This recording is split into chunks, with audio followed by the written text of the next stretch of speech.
আজকে সুমাইয়াকে ফোন দিয়ে একটা দরকারি কাজের কথা বলে নিয়ে আসছি, এভাবে বললে আসবে না। আমি প্রায় সময় এরকম করি, ওকে এই ধরনের মিথ্যা কথা বলে নিয়ে আসি, না হলে ও আসে না আমার বাসায়। দেখেন কি কি বলে নিয়ে অবস্থা আসতেছি, সুমাইয়া?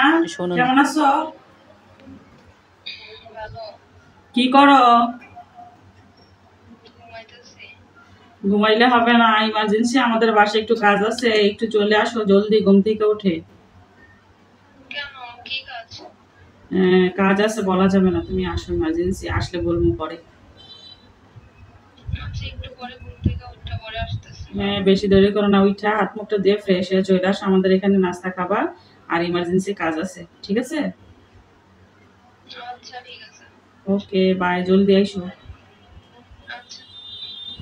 তো কথা শেষ করে বাহিরে গিয়ে দেখতেছি ও কখন আসবে। প্রতিদিনই রাস্তার দিকে এভাবে তাকিয়ে থাকি যখন ও আসে। তো কারণ আমাদের বাসার নিচে গেটে চাবি নিয়ে যেতে হয়, তো সেই জন্য ওয়েট করতেছিলাম। আর আজকে আকাশটা খুবই সুন্দর ছিল, মেঘলা ওয়েদার। তো ওকে নিয়ে আসছি, যাই হোক যেইটা হোক বলে নিয়ে আসছি। আমি প্রায় সময় এরকম নিয়ে আসি ওকে। তো আনার পরে বললাম যে আজকে সময় একটু কিছু রান্না করব। তো সুমাই আবার ফাস্টফুড আইটেমগুলো খুব ভালো রান্না করতে পারে। আমার বাসায় আবার আজকে আপু আর আসছিল, আমার হাজব্যান্ডের আজকে বন্ধ, সেই জন্য তো অনেক ধরনের রান্না বান্না করতে হয়েছে। আমি রান্না করতে করতে একবারে মানে টায়ার্ড হয়ে গেছি। আর এমনিতেও যদি আমি যাই রান্না করি, একটু চা নুডলস যেটাই করি, আমি সুমাইকে ছাড়া আমি খেতে পারি না, ওরে ছাড়া আমার ভালো লাগে না। সুমাইয়া হচ্ছে আমার একটা কলিজা। আমার আমার মেয়ে যেরকম সুমাইয়া এরকম, একইভাবে দেখি, একইভাবে ইয়ে করি। আমি যাই খাই ওকে ছাড়া আমার খেলে মনে হয় যে পেটের খাবার হজম হয় না, মনে হয় যে রিটার্ন চলে আসে এরকম। তো নিয়ে আসার পরে বললাম যে আমি রান্না করতেছি, ও বলতেছে যে আন্টি তুমি রেস্টে থাকো, তাহলে আমি রান্না করি। আমার যখন নিয়ে আসছো তাহলে রান্নাটা আজকে আমি করি। তো আজকে সেই জন্য সুমাইয়া রান্না করতেছে। আর প্রায় সময় আমি এভাবেই রান্না করি। তো সুমাইয়ার রান্নাটা খুবই মজা হয়।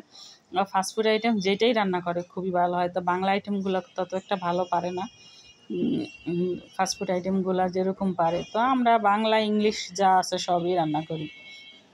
তবে আরবি আরবি রান্নাগুলো, আরবিয়ান যেগুলা ও রান্নাগুলো এখনও পারি না, সেগুলো শেখার জন্য ইসলামিক কান্ট্রিতে যেতে হবে, সাদা লবণ ছাড়া, নুন তেল ছাড়া খাবার যেগুলো খাওয়ার জন্য। তো ভাবলাম দেখি যদি আল্লাহ বাঁচিয়ে রাখে যাব। সব ধরনের রান্না করার চেষ্টা করি, যতটুকু পারি অতটুকুই করি। তো আমার ভাগ্নি আজকে কী রান্না করতেছে দেখেন। আমি কিন্তু প্রথমে বলি নেই, চাইনিজ আইটেমগুলোই বলেছি। কী রান্না করে সাথে থেকে দেখুন। আর চিকেন দিয়ে রান্না করলে খুবই ভালো হয় খাবারটা। আর চিকেন দিয়ে যে কোনো আইটেম রান্না করলে একটু মশলাটা বেশি দিতে হয়, চিকেন হোক বিফ হোক যেটাই হোক। মাংস মানে একটু মশলা দিতে হবে, মশলা না দিলে ভালো লাগে না। আর আজকে হচ্ছে এমনিতে বন্ধ, সরকারি বন্ধ। এখন কীভাবে সরকার বন্ধ দিছে কি মনে করে, যাই হোক সরকারি বন্ধ সরকারি পেয়ে বন্ধ। আমরা খুব ঘুমাইছি সারাক্ষণ। আর কালকে দেব শুভশ্রীরে দেখতে দেখতে আবার তো আজকে বলেন, শোনেন আমাদের সুমাইয়া রান্না করেছে, যখন সুমাইয়ার মুখ থেকেই শোনেন কিভাবে রেসিপিটা রান্না করছে। সব সময় তো আমি বলি, আজকে সুমাইয়া একটু বলো। সব তো দেখাই দিছি যে কি কি দিছি। নুডলস রান্না করতে তো সবাই পারে, এটা আলাদাভাবে বলার মতো কিছু নেই, দেখে দেখে সবাই শিখে ফেলবে। খালি একটু পার্থক্য হচ্ছে হাতের জোসানি কষানি, এটাই তো আলাদা না? সেটাই। তবে আমার বড় বোনের হাতে রান্না হচ্ছে বাংলা আইটেম যত, মনে করেন ভর্তা ভাজি মাছ মাংস ওগুলা আমি রান্না করি মাঝে মাঝে ফাঁকফোঁকে, যেটা আমি সব কিছুতেই মানে ভালো পারি, পিঠা মিঠা যাই হোক ওগুলা। আর আমার ভাগ্নি মানে সে ফাস্টফুড আইটেমের, সে তো নবাবী সময়টা আরও খুব ভালো করে রান্না করতে পারে। ওর হাতে এত মজা হয়, আমার ঈদে খাওয়াইছে আর খাওয়াই না। আমি ওরে প্রায় সময় বলি, খাওয়াবো ফটোও দেই, খাওয়াবো। কিন্তু ও শোনে না। ঠিক আছে, এই জিনিসটা ঠিক করতেছেন, আপনারা কি বলেন? আমি ওর হাতে এই খাবারটা খুব পছন্দ করি, এটা কি খুব খাওয়ানো তাড়াতাড়ি উচিত খাবো না? ইনশাল্লাহ। ঠিক আছে, আলহামদুলিল্লাহ, তোমার ইয়ের জন্য কবুল করে আল্লাহ। তারপরে হচ্ছে সসটা দিয়ে দিচ্ছে, সসটা দিয়ে এখন ভালো করে একটু জুস দিবে। জুস না দিলে ভালো লাগবে না, অবশ্য ভাজা ভাজা করে ফেলতে হবে। নুডলসটা দিতে হলে একটু ভাজা ভাজা না করলে ভালো হয় না। আর এগুলো হচ্ছে এই যে কাঠি নুডলসগুলা, আমি অবশ্য পাস্তা নুডলস যেগুলা হচ্ছে আপনার ইয়া চাউমিন, যেটা মোটাগুলো চাউমিনটা মোটাটা আমি পছন্দ করি খেতে এভাবে মাংস দিয়ে। কিন্তু আমি আমার বাসার নিচেই যে দোকানগুলো, ওই দোকানেই গিয়েছিলাম, আসলে এগুলো পাওয়া যায় না মার্কেট ছাড়া। তো মার্কেটে অল্প সময়ের জন্য যাওয়া হয়নি, সেজন্য আনা হয়নি। আমার কাছে খুবই ভালো লাগে যেগুলো হচ্ছে চাউমিন খেতে। যাই হোক আরেকদিন রান্না করব।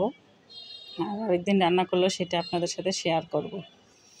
তো দেখুন, কথা বলতে বলতে রান্নার প্রায় কাছাকাছি চলে আসছে। এবার বলো, তোমার কাছে কেমন ফিলিংস আসতেছে যে রান্না করতেছো? রান্না করে তোমার কাছে কতটা আমার ভালো কাছে তো লাগে? খুব ভালো লাগছে রান্না করে, আর নুডলস তো আমার খুব ফেভারিট। আমার চাইনিজ আইটেম সবই ফেভারিট আসলে। আমার চায়না যাওয়া উচিত না? হ্যাঁ, তোমার চায়না যাওয়া উচিত, চায়না যেয়ে এগুলো রান্নাবান্না করা উচিত। হুম, আর চেষ্টা করবা যতটুকু পারো বাসায় চাইনিজ আইটেম রান্না করে আমার জন্য নিয়ে আসতে, ঠিক বক্সে আছে। করে। না হইলে আমি যেভাবে তোমাকে বলি যে ইমার্জেন্সি কাজ আছে চলে আসো, তুমি আমাকে এমন ইমার্জেন্সি বলে ঠিক নিয়ে আছে, যেতে পারো। ঠিক আছে, নিয়ে গেলে আমরা এইভাবে খেতে পারি। এরকম সারপ্রাইজ মাঝে মাঝে দিবা, ঠিক আছে? ঠিক আছে। তবে আজকে হচ্ছে যে চিকেন ফ্রাইটা করছি, চিকেন ফ্রাইটা আমি হচ্ছে আপনার রেসিপিটা শেয়ার করি নি, এমনিতে আগে মাখায় রাখছি। আসলে রেসিপিটা তোমার কাছে কেমন মনে হয়েছে? আমার কাছে তো খুব ভালো লাগছে, বাট ম্যারিনেট করাটা দেখাইলে সবার একটু সুবিধা হতো মনে হয়। আচ্ছা, তোমার কাছে কোন রেস্টুরেন্টের খাবারের মতন লাগতেছে? এটা কোন ফ্লেভার, কেমন স্বাদ বলো তো? এটা হচ্ছে আমাদের এখানে রোজ গার্ডেনের মতো অনেকটা হুম, স্বাদটা, ফ্লেভারটা কেমন হয়েছে? ভালো ঝাল ঝাল হয়েছে, আর আমার ঝাল তো পছন্দ। অবশ্যই চিলি ফ্লেক্স দিলে একটু ভালো হয়। আমি চিলি ফ্লেক্সটা দিয়েছি যেমন ঝালে ঝালে খেতে পারে। তো আমাদের রান্নাবান্না প্রায় হয়ে গেছে। তো দেখুন লাস্ট যেই এগুলা, এতগুলা ফ্রাই করছো? আসলে ফ্রাই আর নুডলস এই জিনিসগুলো যতটা বেশি খাবো ততই ভালো লাগে। অল্প জিনিস খাইলে ভালো লাগে না। আমাদের রান্নাবান্না হয়ে গেছে। এখন হচ্ছে আপনার আমার বোন সবাইকে পরিবেশন করতেছে,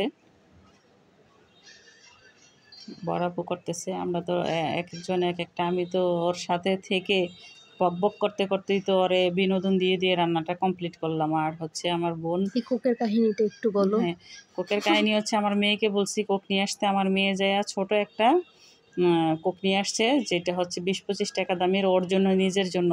তো ওকে যখন পাঠাইছে একটা কোক নিয়ে আসতে, সে তো যাবে না, লিপ বন্ধ, সে তার নিজেরটাই খাবে একা একা। তো ভাবলাম যে আমাদেরগুলো নিয়ে আসো, সে যাবে না যাবে না, জোর করে পাঠাইছে দেখা সে নিয়ে এসে খুব কান্নাকাটি করছে। যাই হোক, আমাদের রান্নাবান্না কমপ্লিট, খাওয়া দাওয়া কমপ্লিট। আল্লাহ হাফিজ, ভালো থাকবেন।